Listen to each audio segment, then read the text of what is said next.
All right, music fans, welcome. Harmless Dave here, talking real music in real time for real people just like you and just like me. Well, the band ELO, featuring the brilliant Jeff Lynne, will be making an appearance at the Super Bowl. Nope, not at halftime. Nope, not the pregame, not the postgame, none of those things that they do. No, ELO will be in a commercial for Michelob Ultra.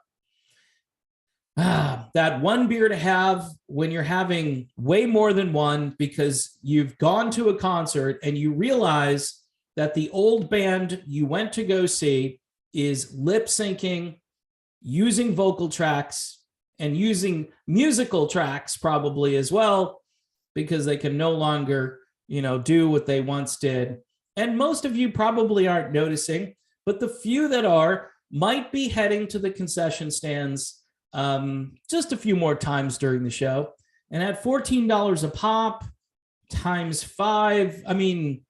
10, you'd be spending $140 on beer so you can get through the show. Because you sit down in your seat, which costs you $147, and you're wondering, I spent $147 to hear this old band kind of clumsily make their way through a set of songs that I grew up listening to and loving and enjoying. The band looks and sounds nothing like they used to. And the only way I can kind of offset the guilt and shame I'm now feeling is to drink lots of beer. So thank you, Michelob Ultra. Anyway, getting back to the commercial itself, the commercial is 1 minute and 30 seconds long.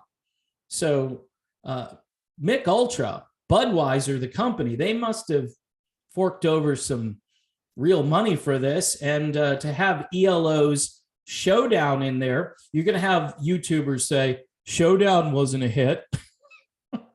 Too bad Showdown wasn't a hit.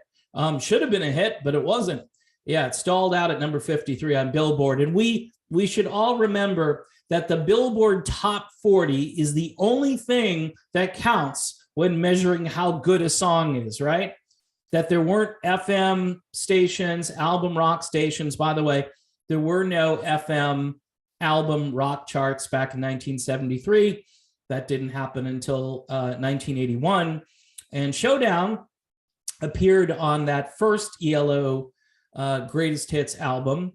And for my childhood was a staple of my listening enjoyment. And most FM radio stations, even adult contemporary stations, would play Showdown. It's totally a great song. And you'll get a little bit of musical brilliance there for 1 minute and 30 seconds. You'll hear Jeff Lynne and his amazing band and all of the great orchestration. And honest to goodness, like the music, it just soothes your soul at that point, because you'd been consuming all of this plasticky, chemical-ridden music of the current day. And then the halftime show is just going to make things worse, I'm sure.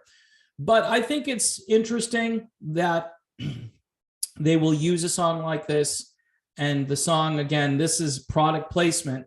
This is, by the way, what happens. And I don't know if Budweiser is in cahoots with any of these companies that are buying up music, like Hypnosis, Budweiser. There might be some kind of, they're all connected somehow. Loosely affiliated. It's a phone call at the very most, hey, no problem.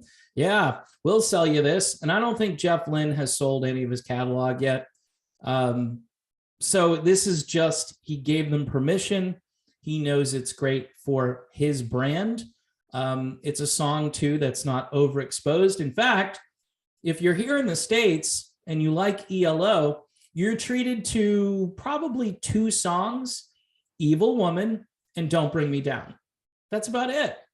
A band with that kind of catalog, and you got 2. Now, people will tell me I heard Telephone Line or heard this and that, and that's great. You might hear it on a good deep track FM station, or a DJ might screw up. And although there aren't DJs anymore, so the computer might screw up. There are announcers, there aren't DJs. See, this is a big misconception. I mean, these people cut their vocal tracks at home and mail them into the radio station, send them in, and, you know, some producer, quote unquote, just drops in all the vocal tracks or your audio, whatever you want to call it, your little bits into the mix. And that's how radio is done today. You know, if it's really out there, crazy, sophisticated, somebody might be actually broadcasting from their house and do like a live voiceover to the radio station, which is, you know, downtown somewhere like 50 miles from where they live.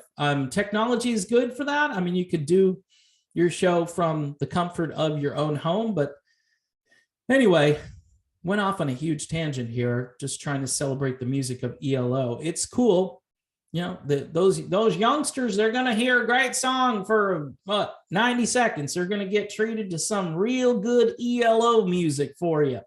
And then they're going to hate it because, you know, they're going to hear real vocals. They're not going to know what a cello is. They're not going to know what a violin is. So this is going to be great.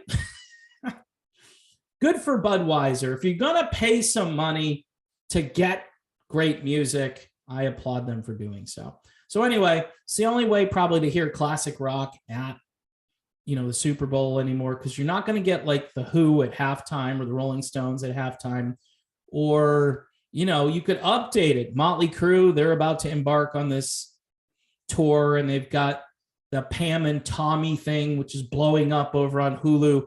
So they should have booked Motley Crue, although that would have been a little risky with Vince Neil. But again, like I said at the beginning, you got voice tracks, you got music tracks.